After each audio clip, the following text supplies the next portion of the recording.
All right, everybody, welcome to another episode of the Up and In Show. We are here at Cards and Culture on the Purple Couch. I'm here with my guy, Coach Mainieri. Thank you so much for your time. Always to be good. Always good to be with you, Anthony. Always. We got some nasty weather today, so and you've been busy, so thank you. And all your things have been speaking and time and absorption, and so I appreciate you making some time coming on the podcast and continuing to talk. All I have is time, Anthony. All I have is time, especially for you. Yeah. But I have been busy. You know, I've been doing quite a few things. I went out to Augusta with Mike Hollander and Buzzy for a few days. Met my best friend Randy Bush there, and we walked around Augusta. Went to spring training for a week. I did a broadcasting with the ACC network for the Florida State Virginia series. Played in a couple golf tournaments. And then this last week, man, I've done my civic duty. I've given 3 speeches in the last 6 days. One was to the fire chiefs of the state of Louisiana at their annual convention. Then I spoke to the Louisiana National Guard, to all the soldiers, the enlisted soldiers. There were a few generals there too. And then this morning, actually, I spoke to the Governor's Homeland Security and Disaster Preparedness Convention. What I know about any of those things is nothing, but I don't know why they wanted me to speak, but I did and enjoyed it. And like I said, I did my civic duty, all those governmental agencies. Exactly. You got some layers of leadership behind you. That's good. That's some years of leading some troops, I guess, in some version, right? So. And you coached at Air Force, so you got some military. Sure. I have 5 former players that are general officers. Isn't that something? Well, and they still call me coach. That's badass. Yeah, that's pretty bad. That's one of the cooler resume things I feel like you got to say too. You got a lot of big leaguers, but I got some generals. Yeah. That'll give you some credibility talking to those guys, I'm sure, a little bit too. Anthony, everywhere I go, this. I always talk about how fortunate we are to live in the greatest country in the world. And the reason we have the greatest country in the world is because of our military. Mm-hmm. If we, our military is a completely voluntary military. No, they're not. People are not. It's not like back in Vietnam days where they were drafted. Every person that's in the military volunteered to do so. Yep. So they go out there and they put themselves in harm's way for people they don't even know, like me and you. Yeah. And I keep talking with my hands and I keep hitting this. It's the Italian in us. That's all right. That's right. Yeah. But so whenever they ask me to go do something to help the military in any way, I'm going to jump to do it because, I have a brother-in-law that was a F-15 pilot. My father served in the Army during Korea War. My uncle served as a bombardier in the Army Air Corps before there was before there was the United States Air Force. They called it the Army Air Corps, and he was a bombardier during World War II. So I have a lot of personal history relative to military, of course, coaching at the Air Force Academy. But whether I had that background or not, I think we all should be very proud of our military and celebrate them, the sacrifices that they make, sometimes the ultimate sacrifice. Mm-hmm. But could you imagine being a family, or your husband or your wife or whatever, walks out the door, goes into combat, you don't know when or if they're ever coming back, and the sacrifices that they make. I just think every American should be very proud of them, and every time they see a soldier, they should thank them for their service. Absolutely.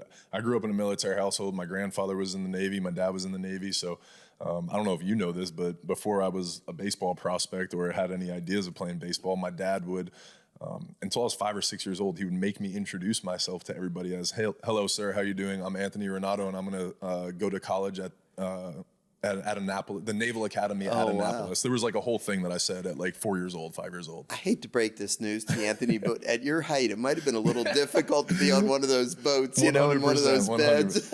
It was one of those, our joke later on in life. He's like, "It's a good thing that baseball worked out for you. You're probably too tall for the Navy." I was going to say, I don't think you'd fit in a cockpit, nor do I think you could fit on those bunks on those ships. They're pretty small. No, that's my dad used to always say that. He's like, "Don't worry, son. You'll play sports. I'm sure you'll be all right." Well, your father was correct. Yeah, exactly. Yeah. So that's awesome, though. I didn't know that you had that much military kind of like prowess with you and your background and things like that. That's very cool.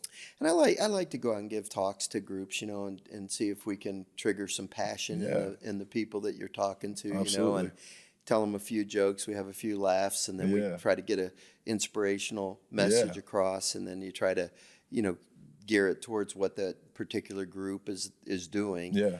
And,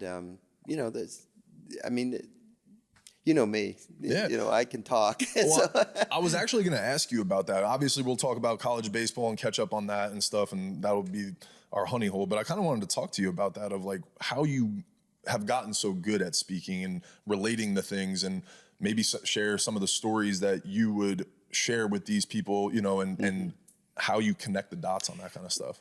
Anthony, we all dream. You dreamt your early years of becoming a college baseball player and a Major League Baseball player, and you fulfilled your dream. And we're all so proud of you, as you know, and you should be proud of yourself for your accomplishments. Personally, I wanted to be a Major League Baseball player, but I didn't know if I'd ever have the size or the ability to do that. So because of growing up the son of a college baseball coach, I always wanted to be a college baseball coach. That was my goal in life. Yeah. And fortunately, I was able to achieve that goal as well basically for 4 decades. But when I was a young man, fresh out of college, and after I'd gotten released from professional baseball, I was a high school teacher. And I used to think that someday I'm going to be asked to give a lot of speeches. And so when I would teach class in high school, I would treat every class as though I was making a speech, because a lot of people are nervous about standing in front of groups and giving talks. And I never was nervous. I'd never been nervous about it, because I practiced when I was 23, 24 years old as a math teacher. And it's hard to make algebra into a speech. But what I would do is be very conscious of my body language, standing at the podium. And I'd concentrate on putting my eyes at the back left corner, and then moving my eyes across the back row, and then down, and then back this way, and then so that I could make eye contact with everybody in the room, so that everybody thought I was speaking directly to that one individual, like they were the only person in that classroom. And I tried to, do it and, work on inflection of your voice, and, and sometimes you lower it and sometimes you really emphasize things. And so I felt like I was practicing giving speeches because in my mind, someday I was going to be asked to give speeches. And so, when I left the high school and went to a small school in Miami, I didn't get asked to make many speeches, but when I would talk to the team, I would pretend that was a speech I was giving. Right. And then as I went to the Air Force Academy, I started to give a few, and then to Notre Dame, several more. And of course at LSU, literally hundreds of speeches over the 15 years. But one of my great mentors in my life, I think was Tommy Lasorda, the phenomenal manager, Hall of Fame manager of the Los Angeles Dodgers, who passed away a couple years ago. But I was with Tommy a lot, and he was a tremendous public speaker, tremendous. Yeah. And and I'd watch the way that he would do it, and so I tried to kind of mimic him a little bit, in the sense that he would try to get the crowd to loosen up by getting them to laugh and be relaxed. And then he'd put a great message across, and then he'd finish with some laughs, and then maybe a quick motivational thing at the end. So I kind of use that as kind of my model. I try to change the material, but that be kind of the template for how I do it. And, when you're up there and you can see the people and their reaction, if they're looking at their phones or they're falling asleep or whatever, you're not doing a very good job. But when you have their eye contact constantly, you'd like to think that you're getting through to them. And it's a rewarding thing for me when I go out now and I speak, and I feel like, most of the time I get a nice little ovation at the end, So, I think it's been kind of something I've enjoyed doing my whole coaching career. And I'm not as good as it once was, probably because I'm not talking to a team every day, and I'm not on my game all the time. But it's something I enjoy, and I'd like to. I always dream. The other dream I always had, Anthony, was, and because it's related to the public speaking, was I always wanted to be the coach at a school where the baseball coach was held in some kind of high regard, so that you could go out and help people in the community. Some communities, you're the coach at St. Thomas, or even at Air Force, and even at Notre Dame. The basketball coach and the football coach were big deals at Notre Dame, but all the rest of us, we were the Olympic sports, non-revenue producing sports. So you weren't that popular to be asked to help out in the community. But here at LSU in the baseball program, I got an awful lot of requests to go out and help different charities, and be it give talks and that type of thing. And I always was hoping that I would have a role like that. So it was hard for me to complain once I got here and people are asking me all the time. All the time, yeah. And I very rarely said no to people, because I thought if they thought enough of me to ask me to come and help them with their cause, the least I could do is go out. And I wanted to set an example to you guys as players too, right, that we can affect people's lives in a very positive way because of our involvement with the LSU baseball program. No, I think you did an incredible job of that. I think it was extremely motivating to us to get out into the community to do that stuff, because you put it in such a positive light, right? There's different ways that you can attack those types of things as a chore, right, or as a privilege and an opportunity. And I think that's the way we always saw it too. So I'm glad to hear that. Yeah, and I think, today, and you're still doing right. it. I think most of us do too. All you got to do, even the guys that are in the big leagues, whether it be Bregman or Nola or Gosman or whoever, they're all the leaders of their team in terms of community service 100%. work and doing things. And I like to think that that's something, they always had that in their heart, but I like to think it's something that we probably lit a match while they were here at LSU, and they're continuing to do good things like that in their communities. Yeah, and even it's funny, you'll appreciate this. Jonah and I went out to Dallas. Jonah works here at the shop with us, and we've been selling some cards to DJ LeMahieu. So we met up with him. We went on the field for BP and stuff, and it happened to be a crazy BP day. So millions of fans. We were just in the back hanging out just to watch or whatever. And I told Jonah, I was like, I bet you DJ doesn't sign too many autographs. He's very shy, like he doesn't, and all that stuff. And DJ, sure enough, he kind of walks around, but then he stops for all the kids, and he signed all the kids' autographs. And I was like, good for DJ, man. That's awesome. So I think that all has to do with the things that were instilled in us here from you guys and you at the leadership. But and then I think that we understand the magnitude that we have on people. I think I'm realizing that even more out of baseball. I wish I would have realized it more during, but I think a lot of us realize the magnitude and the effect that we have on people. So it's cool. Anthony, I don't know if I ever told you this. In subsequent years, I told all the recruits when I would bring them into Alec Box Stadium. But if you remember the hallway by the locker room, and I used to make you guys come in from the behind the stadium. Yep. And the reason I would have you do that every day was because I wanted you to walk up to the stadium and look at this magnificent stadium, see the Bronze Tiger, see the Alex Box Stadium, the Championship Plaza. Every day I wanted you to walk past all that stuff for you to feel grateful that you had the opportunity to play in this beautiful facility, okay? But you'll remember that I used to have you leave through the other hallway at the other end, right? Yep. And because after ball games, there were going to be barricades out there with a walkway, but all the young kids were going to be out there waiting for autographs, right? And you were, they were going to, shower their love on our players. But I don't know if you remember that on the wall across from the equipment room, next to the training room, I had a big, huge picture covering that wall of us, you guys all doing your victory lap in Rosenblatt Stadium, and all the fans reaching over the stands, and high-fiving the players and so forth. And I wrote the words, "This is LSU baseball." And I would explain this to the recruits when I would have them down there, that there's a lot of great baseball programs in the country. LSU doesn't have a monopoly on being a great baseball program, okay? But what LSU does have a monopoly on is having the greatest fan base in the country. We averaged almost 11,000. One year we did average 11,000 people a game, and usually it was just short of that. Yeah, I think it was their like second or third year after the stadium opened when we put the right field bleachers in. We averaged 11,006 one year, but every year it was 10,500, whatever. Okay, but what I wanted the players to know is that when they left the ballpark after a game, whether we won or lost, whether you pitched great or didn't pitch great, whether you had a good game offensively or didn't have a good game, that when you walk out that door, you got to pick that chin up, because those people outside that are waiting for you, they're loving you unconditionally.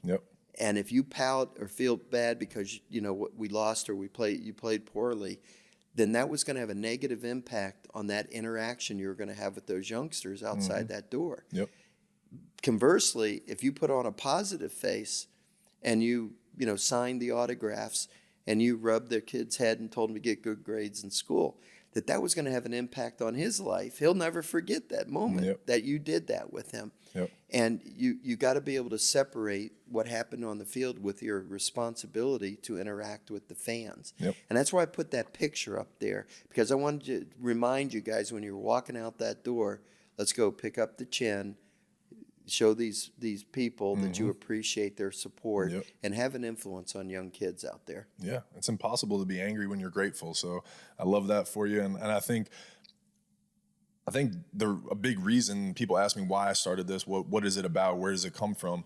And I think it stems from, as much as I did do that stuff, I think I could have done more. I think I could have been better. And I think that it's recollection, being able to look and have, perspective on things. But I had Scott Boras at the time, right? So it was like, hey, limit your autographs. You don't need to be signing for everybody out there, right? All these things. And so sometimes I'd little things, bit right? Of a shame, Exactly. So you'd go out the back door, but that's the things that ate at me, because I didn't play 15 years in the big leagues, right? So these were the fans that took care of me. I was like, man, I want to find a place that I can interact with them. Sure. And you know how cool it is, how many times people come through these doors and show me those pictures after the games, outside there, on the sidelines, in the stands. I'm like, man, this is cool. They remember everything that you do stuff, there. Yeah, Anthony, it goes a long way.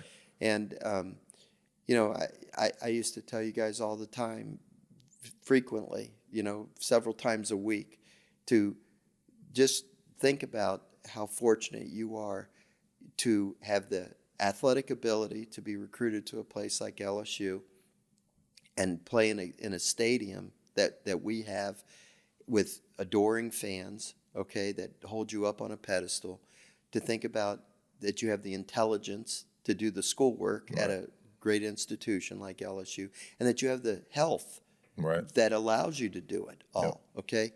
How many people in this world would trade places with you today? And yet, when you're living it every day, you got to be careful you don't take it for granted. When you take something for granted, it's amazing how quickly it gets taken away from you. And then you appreciate it more. I wanted you guys to appreciate it while you were doing it. Because when you appreciate that you have something, and that all you have to do is look over your shoulder and see people that are not as fortunate as you, then you're gonna put more into it. So if there was a selfish, vested reason why I wanted to do that stuff, it was because I just felt that if you put all your effort into being as good a baseball player as you could be, putting your effort into school, that you would earn your degree, and you were a first-round draft choice after your junior year, you came back and finished school. You wouldn't have come back and finished school if you didn't just have 2 semesters to finish. If you still had another year and a half, 2 years to go, you probably would have never come back to finish.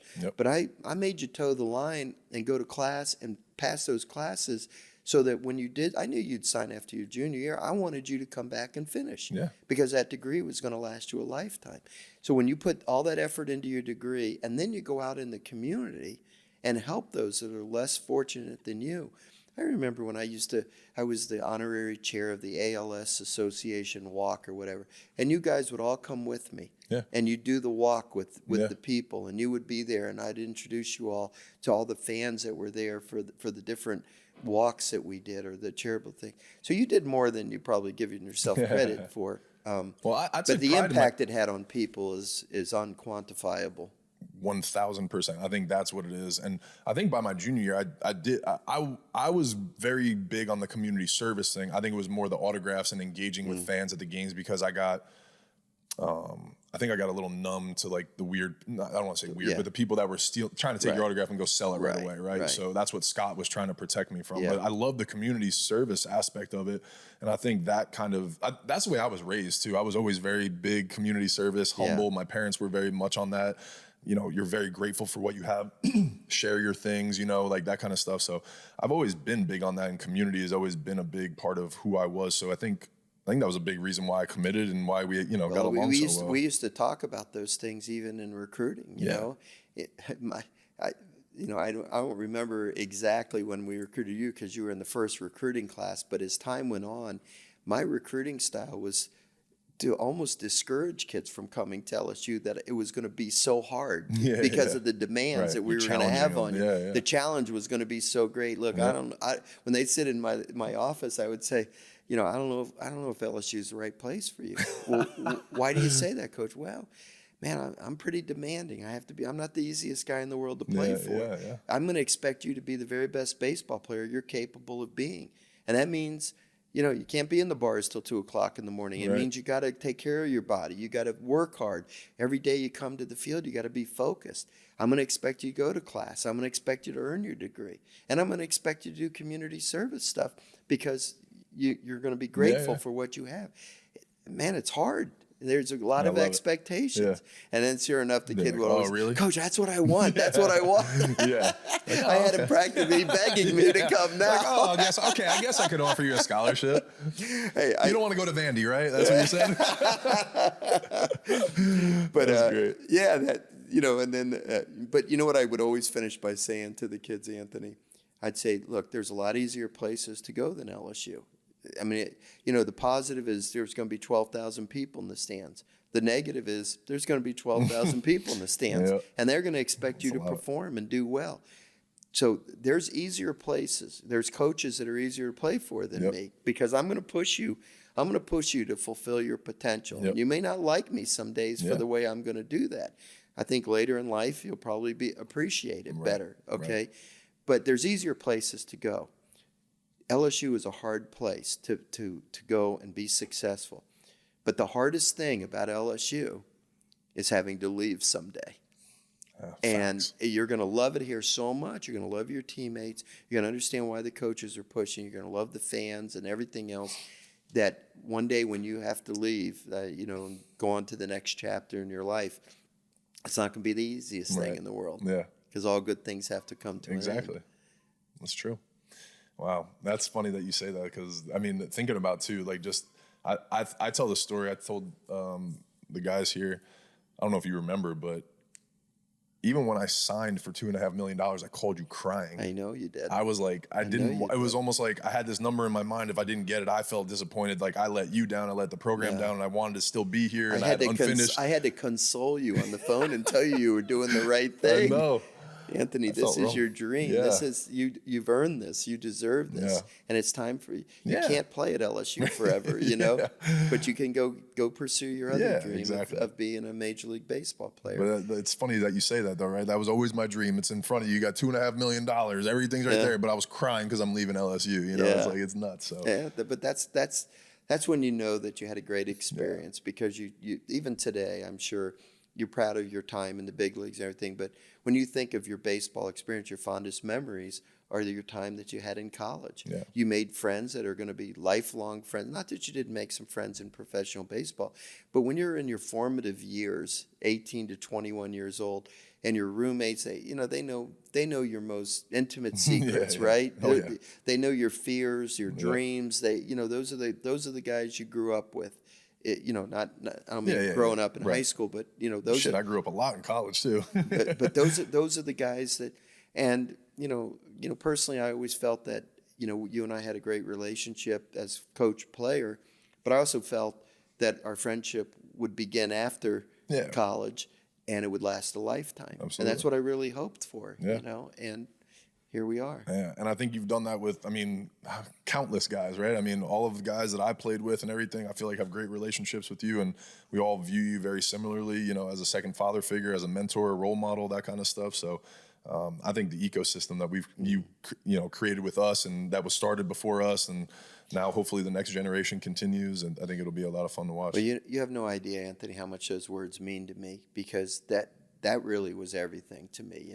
Look, winning was important, and we won a lot, and it was important. But I tried never to put winning in front of what was best for the young man, the young men. And there were days when I know I wasn't easy to play for, and when you guys all get together and you love to rag on me,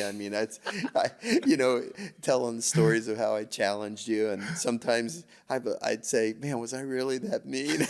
You were pretty tough. It's perspective. We're 19 years old too, right? Now, like you said, like looking back on it, we're laughing because you were right. You were jumping on our ass for a reason. I wasn't trying to be, derogatory. I wasn't trying to be demeaning. I wanted you to know the truth, and I was going to tell you the truth. But the thing is, Anthony, some coaches don't do this. And of course I did.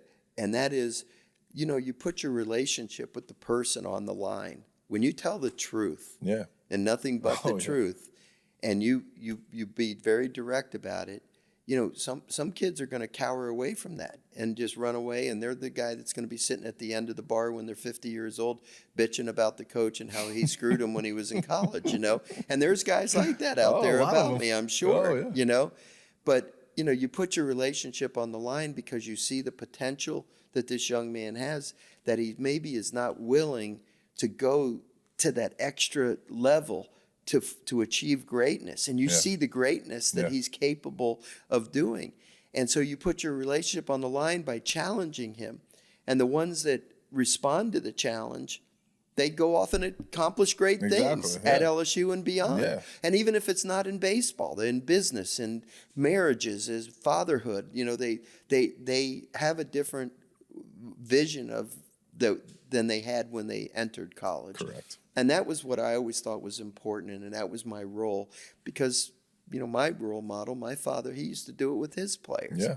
And that that tough love is better than no love. I think it's the best love. It's the only love. I think truly when somebody can look at you and hold you accountable, or make you responsible for your actions or your decisions and all that, to me that's love. Anthony, if you were doing something that was injurious to yourself and I just let you keep doing it, how is that loving somebody? How is that caring about somebody? Yeah. Nope. When I tell you that, hey, you screwed up, you shouldn't have done this, this is the way you need to do this, whether it's on or off the field, that you're telling somebody the truth. I would rather know the truth personally. Me too. If I did something wrong, I would rather somebody tell me. Right. If I wasn't aware I was doing something that was hurting myself. Exactly.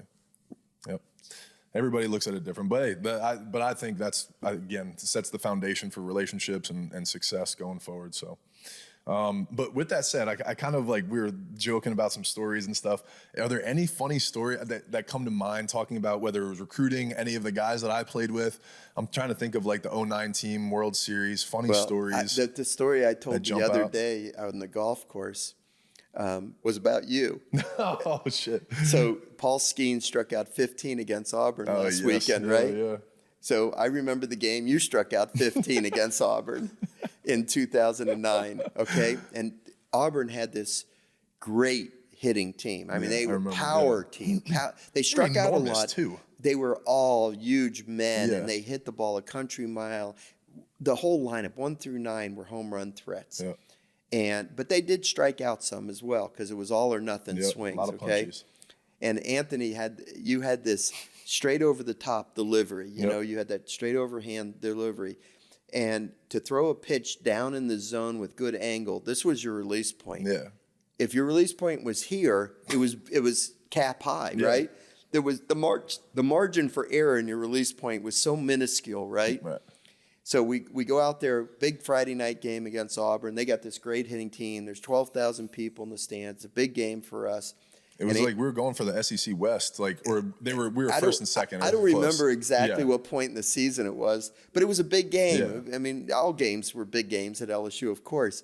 And you go out there, and the first batter, 4 straight, cap high. Micah's jumping. The next batter comes up, the first 2, same thing. I said, "Whoa, time out." I go out to the mound. 6 pitches in, he's jogging out to the mound. And I said, "Are you okay? What's wrong?" And you said to me, "I can't feel the ball in my hand." And I'm thinking, you can't feel the ball in your hand. Oh, that's a small problem, right? So, of course, with great knowledge about the physicists of the physiological part of delivering a pitch, my great advice to you was, we'll start feeling the ball with your hand. Let's go.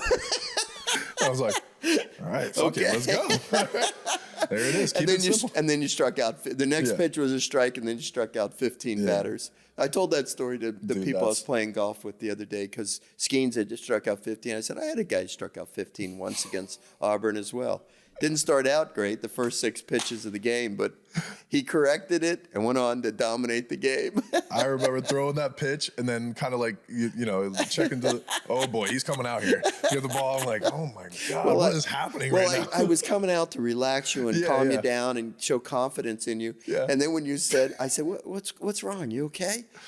And you said, I can't feel the ball in my hand. I thought, oh my God, what am I going to say to that? Yeah, usually I'm the guy that's like, fuck yeah, coach, I'm good. Like, get back in the dugout. I'm good. I got this. Like, what do you say? Do you have a nerve problem in your fingers all of a sudden, like, or what? An injury, or are you just mentally just not there right now? Figure it out. So great advice, right? Well, start feeling the ball. You knew me enough, though. That's what I'm saying. You knew me. You needed to light a little fire. To simplify it a little bit. Maybe if you were being too confident with me, I wouldn't have liked that. I think I might have told. Didn't I tell you something too about try to bounce the ball on the plate? I think so. Didn't I? Yep. You remember the great pitcher Jim Palmer for the Baltimore Orioles? You might be too young to remember him, but he had a similar delivery as you.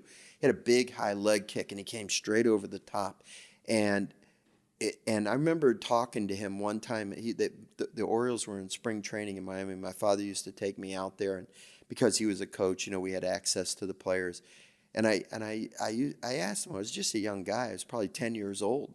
And I said, Mr. Palmer, with your delivery, I notice a lot of times you're real high in the, and you miss up in the zone. Yeah. And I said, how do you get yourself corrected?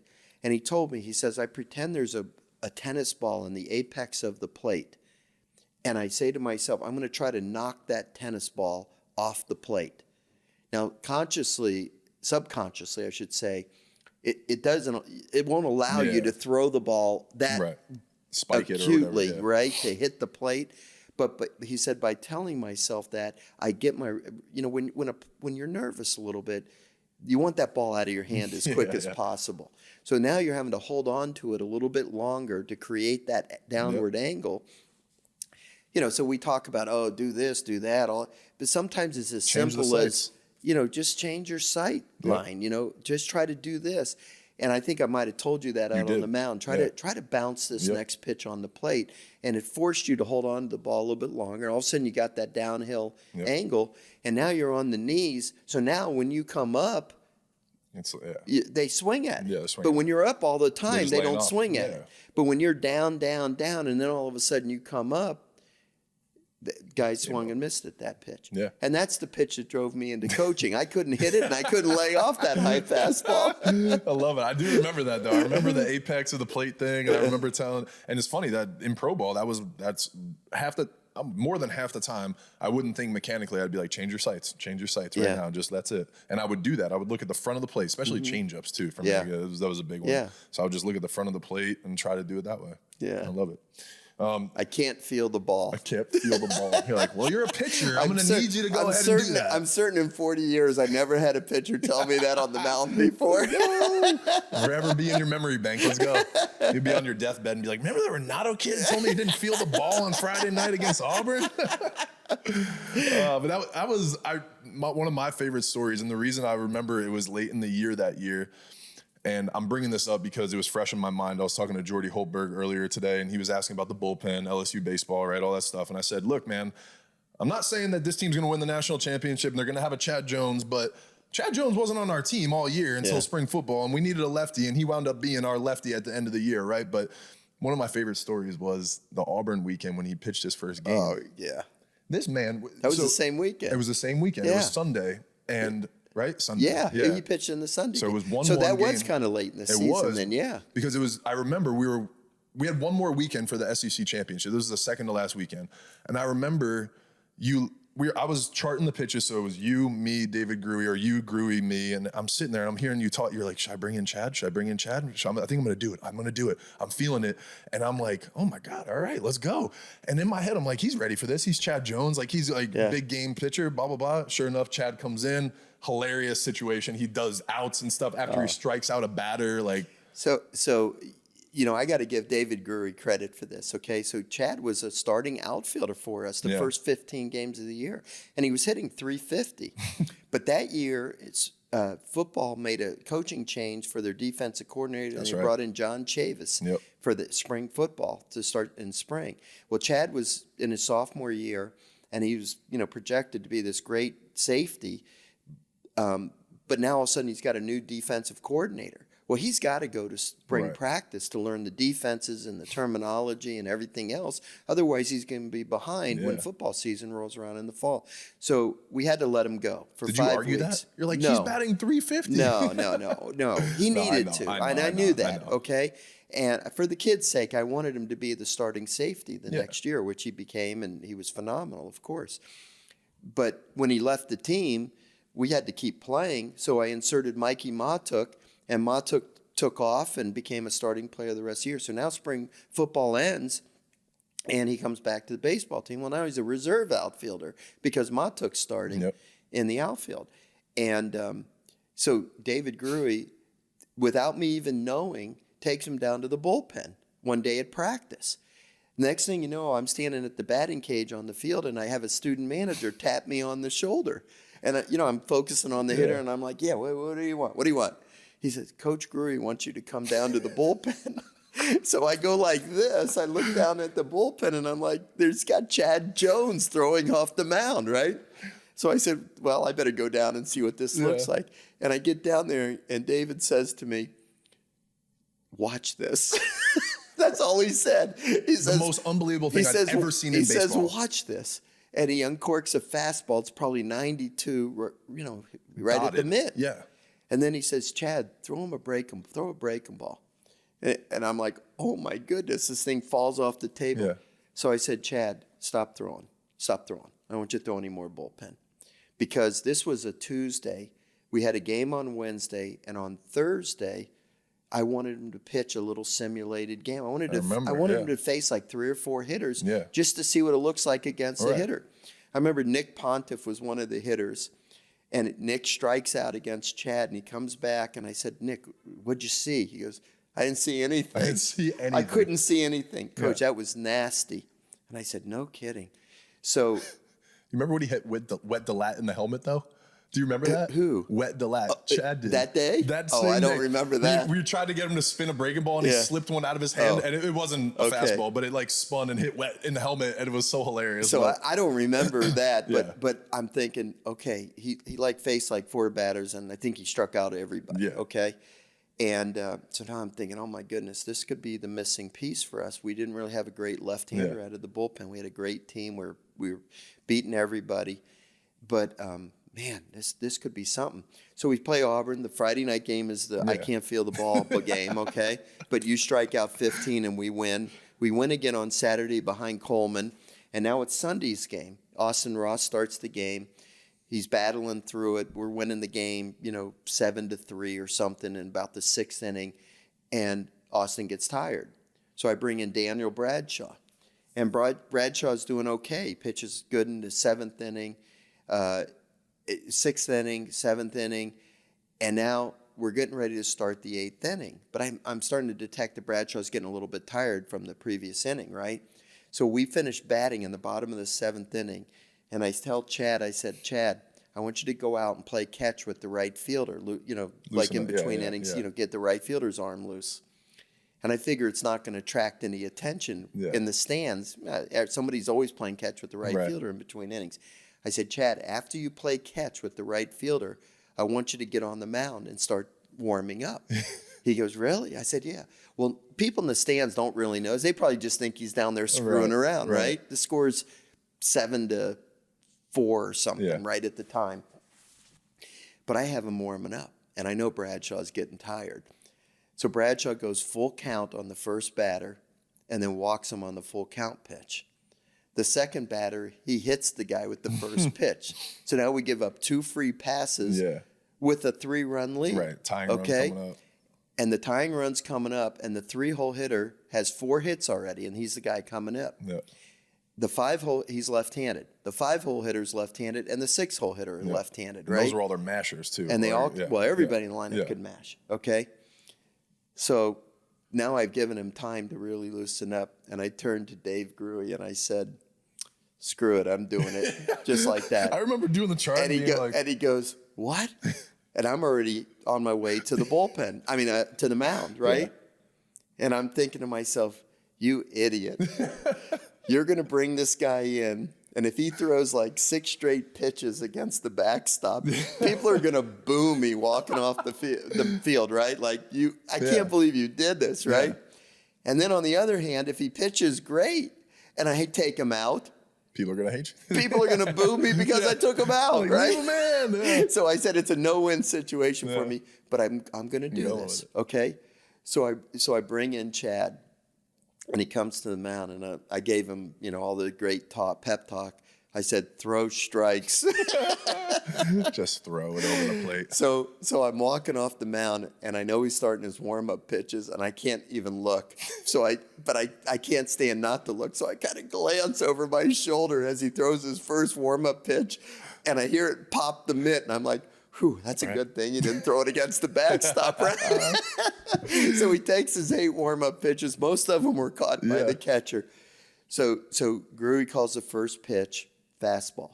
The guy gets a base hit on the first pitch he throws. Oh, did he? I can't remember. Base hit to left field, and the third base coach holds the runner up. So the bases are now loaded, nobody out. Yeah. We have a 3-run lead, and we're facing Hunter Morris, who's the first baseman and the cleanup hitter for Auburn. He ended up being a first or second round draft choice. So Gruy says to me, can I throw a curveball? I said, no, fastball. Because I'm worried he's just going to throw balls off the backstop, yeah, we don't know where it's going, He pops strike one. Kid takes the pitch. He goes, can I throw a curveball? I said, no, fastball again.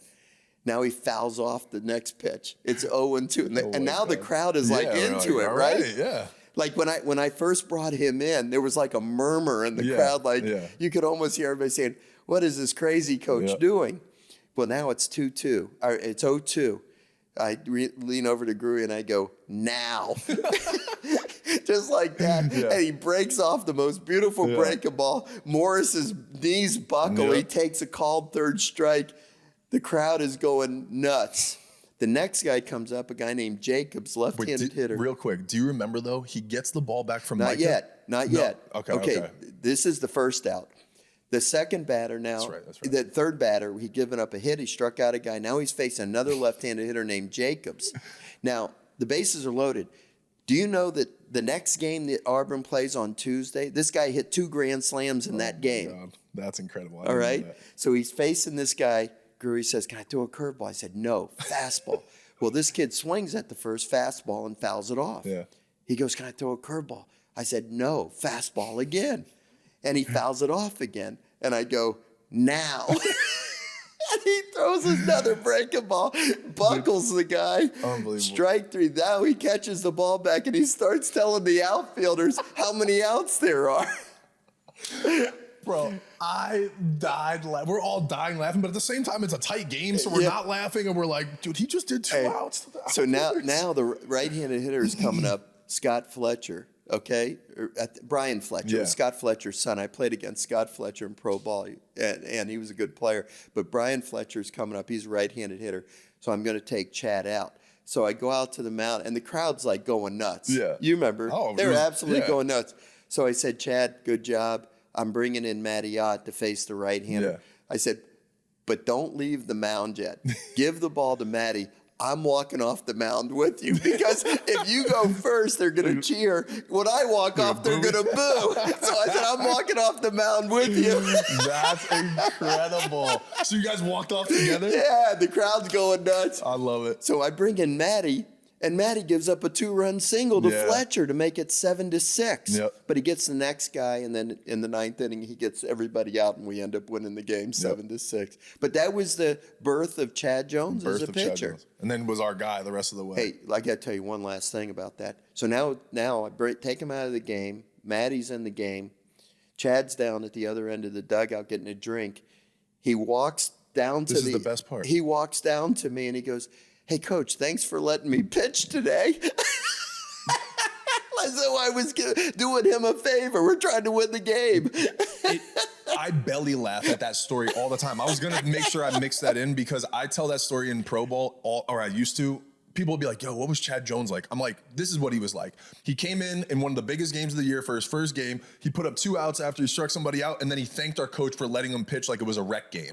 That's Chad Jones. And then he was the best guy. But bro, he literally comes up and taps coach. He's like, thanks for letting me pitch today, coach. Like, I was like, I'm doing the chart. I'm like, This man had no idea. Like, we needed those outs, bro. We needed you. Yeah. I'll tell you, Chad is a special guy, but we had so many special guys on that team, Anthony. Damn. You know, just it was like the perfect team, really. The personalities of the players, the ability level. How many big leaguers we have on that team? 5 or 6, didn't we? I think it was more than that. Really? I think I counted the other day. It was like 7 or 8, maybe. Really? Yeah. I mean, if you count in AAA and major leagues, it might have been that. It might have been 10 or 11. I think AAA because some of the guys made AAA but didn't get to the big leagues, but they were really good players for us, of course. But what a great team! And when I'm sitting around the house, I'll go on YouTube and pull up videos from that team, and I watch you pitch all the time, still to this day. I do too. And it's funny. There was when college baseball started this year, I got a bunch of people tagging me in videos and stuff, and it was just fun to look back on it.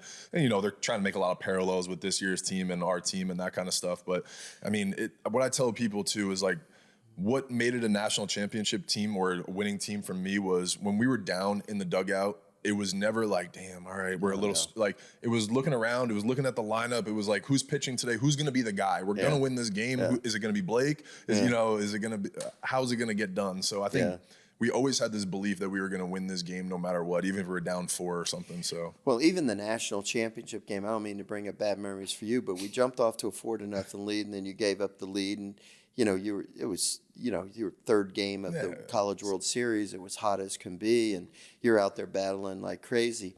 And I remember you gave up the lead. Was that when the kid hit the 2-run home run to tie the game? I think it tied. Did that tie the game? I think it did. The go-ahead run was not a home run. I don't think. Well, they never took the lead. They just came back and tied it. Yeah. We were up 4-0. Then you gave up 2 one inning, and then I think you gave up 2 in the 5th.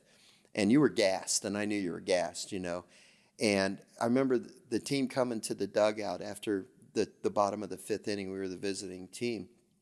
And I called everybody together, and I said, you had actually gone back to the locker room, and I was drying my jersey. But I grouped everybody up, and I said, hey, boys, no reason to be hanging our heads now. We got a 4-inning game for the national championship. You remember all those 4-inning games we played in the fall? Yeah. This is a 4-inning game for the national championship.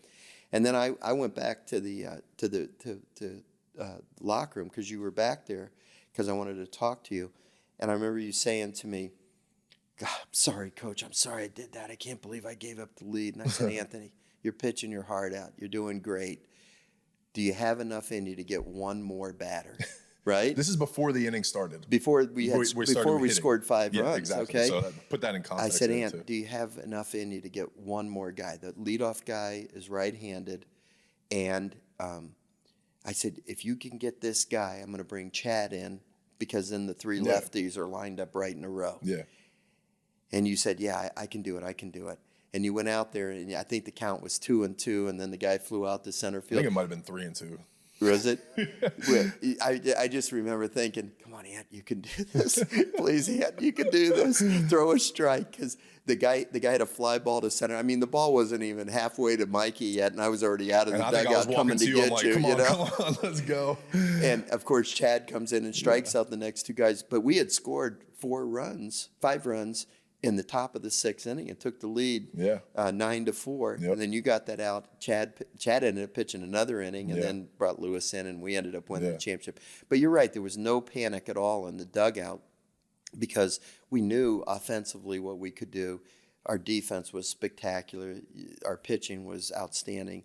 I mean, we knew the first day of fall practice we were going to win the national championship that year. We really did, and it felt like a real belief too. It wasn't like, oh, we're saying it. Like, it was, we knew it was going to happen. And I think honestly too, I didn't know you talked to the team like that and said, hey, we got a 4-inning game, but the same way that you did that speech the night before, hey guys, if I told you we had a winner take all with Anthony Renato on the bump, how would you guys feel, right? It's like when you simplify things and put it in perspective like that to 18, 19, 20-year-old dudes, it's like, all right, cool, we got this, let's go, So just that little mindset I think helps along the way. Well, it works when you have great kids. It helps. We had a great team and great athletes, and it was a wonderful experience for all of us. It was. I'm going to let you get out of here, but let me hear your thoughts. LSU just lost their first series of the year, and maybe got hit in the mouth a little bit, but might be good for them. Give me your thoughts on the team so far, and maybe some What would you be telling the team in this position right now? You know what I'd be telling the team. You heard it all the time. That need to hear. Yeah. Well, nobody's perfect, Anthony. Yeah. There's no perfect team out there, okay? And I would tell every team I ever had that every year there's going to be a bad weekend. We don't know when it's going to happen, but it's going to happen for every team. And you're going to come to that proverbial fork in the road. So, okay, we've been cruising along, and now we got our nose bloodied, okay? Yep. Nobody saw it coming. We got 10 run ruled in the rubber game. Yep. So now here we are. What route are we going to take? Are we going to take the road the losers take, or are we going to take the road the winners take? Yep. The losers, they start blaming each other. They start pointing fingers. They start making excuses. Now the coaches aren't any good. I'm not playing enough. The umpiring stunk, whatever, okay? The road the winners take, that's the tough road, man. That's when you get knocked on your rear end and you got to pick yourself up off the ground. And you can't lose your energy. You can't lose your enthusiasm. You can't use your confidence in yourself or your coaches and teammates. And you fight through it and you come back and you do it. And I believe this team can do that. I mean, they got a midweek game tonight, and they've got Mississippi State coming in this weekend, who's having a terrible year. So they should be able to get right back on the horse and get their confidence back. Yep. Okay, and no team is going to be perfect. They put themselves in a position to be a national seed, and they got to get back and go back out, play good baseball. Yep. Hey, look. Nobody wants to hear excuses. They've lost 3 guys to arm injuries.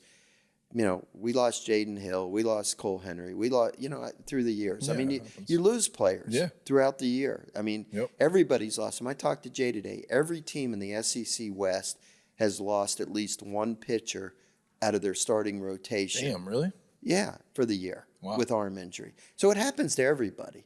So you can't dwell on that. It's an opportunity for somebody else to step up and get the job done. And this is what I would tell the team. I'd say, hey, there's no use sitting around feeling sorry for ourselves. Yep. Half the people out there, they don't care about our problems, and the other half are glad we got them. I love that. Yep. So just let's not feel sorry for ourselves. Let's get back to playing baseball the way we know how to play it. And let our talent take care of itself. But you got to have leadership within the team. Right. And I think kids like Dylan Cruz and Jordan Thompson and Skeens, Skeens is a unique guy, even though this is his first year at LSU. He's a pretty mentally tough guy. And, you got to have guys like that just rise up. And look, you're going to win when Skeens pitches. Yeah. So now you got to have some pitchers that are going to step up. Ty Floyd has shown that he can do it. Yeah. And other guys can too. Right. It's part of the game. All the goals are right there in front of them. You can't dwell on what God put your eyes in the front of your head, so you look forward, not backwards. What's over is over, and you got to just go forward now and have confidence that you can get it done. Yeah, I couldn't agree more. It's funny that you say that. Like, the things that you teach and preach and said to us, like before the season, I said, guys, there's going to be a weekend that they're going to lose. They're going to get hit in the mouth. That's probably going to happen. I didn't think it was going to be this late in the year. I thought maybe it would happen earlier, honestly, but it's good. I think it's good. It's part of it. It's part of the game. It's part of losing. I mean, part of winning. You have to lose and learn and bounce back. And like you said, it gives opportunity to guys to step up. Who's going to be that guy now? Yeah. Who's going to step up in these roles that we need, right? So 2 weeks ago, Ty Floyd went 8 1/3 innings, and dominated a game. He's capable of doing that. Yeah. And they've got other guys, that can do it. Yep. I mean, they've got so many good arms. They do, Anthony, that they should be able to recover from this. Yeah. My only concern with the team, honestly, is again the defense. Obviously they've got 9 tough outs in the lineup when Travinsky's behind the plate. I mean, Milazzo's been really productive this year too, and he's being him, he's doing what he can do offensively. So you got 9 tough outs in the lineup, but you sacrifice defense to have 9 tough bats in the lineup.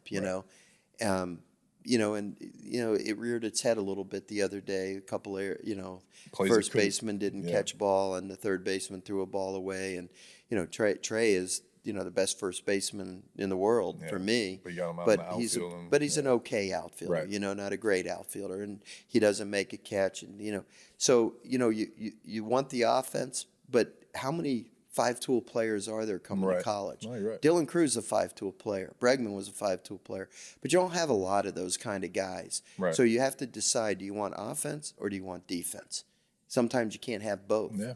And, obviously Jay is a big believer in stacking an offensive team. Skip did that in his later years with the gorilla ball. But can you out-hit teams, right, especially in Omaha, in that new ballpark? Yeah. And that's my only concern is, you're going to have to look. Nobody's going to beat Skeens. Right. Skeens is as unbeatable a pitcher as I've ever seen in college baseball. But the other games where they're going to put the ball in play, are you going to make the plays? Right. And can you manufacture runs against good pitching in a big ballpark? And so those are the things that hopefully are going to work out. And I still think they've got a really good team. And I'm proud of this team. 8 of the 9 everyday players are kids that I recruited, or Nolan and I recruited and or coached. And I think they're good ball players. Yep. And I think the arms are there. Nobody out there is perfect, Anthony. Yeah. And I think LSU is the best team, and hopefully they can do it. But when it comes down to the postseason, it's how do you do on a given weekend. That's the thing that scares me. And again, I want them to win. I want everything, but we haven't had that. We've had a couple stud pitchers against us, but no one's really shut us down offensively. So how do you, like you said, can we manufacture and win a game 3-1 when Skeens isn't on the mound? Can we win 3-2? Can we win 5-4? Can we do that? I don't know. We'll see. So it'll be interesting. Like I said, there's no team out there perfect, but what we learned, and I knew could happen, is when a team comes in hot in a super regional weekend, if you're playing a team that had to win a tough regional on the road, and they come in and they're bubbling with confidence, and they got some, no-name pitchers that are really good that you don't know about, that can shut down an offensive team, and that's when you got to be able to make the plays and get your pitcher has to hold the other team to a low run game too. Yep. So, but we won't know that until we get into the postseason and see what happens. That's what I tell people. It's baseball. At any given day, anything can happen, right? So it'll be interesting. But I do think that they have the best team, or the best personnel, players, that kind of stuff. So we'll see. We'll see how it goes. Well, Coach, it looks like it kind of cleared up outside, so we might have baseball tonight. So thank you for the time. I know you've had a very long day and been doing a lot of stuff. Thank you. I appreciate it. This was a lot of fun. I really enjoyed this conversation. It's always great to be with you, Anthony. Appreciate you.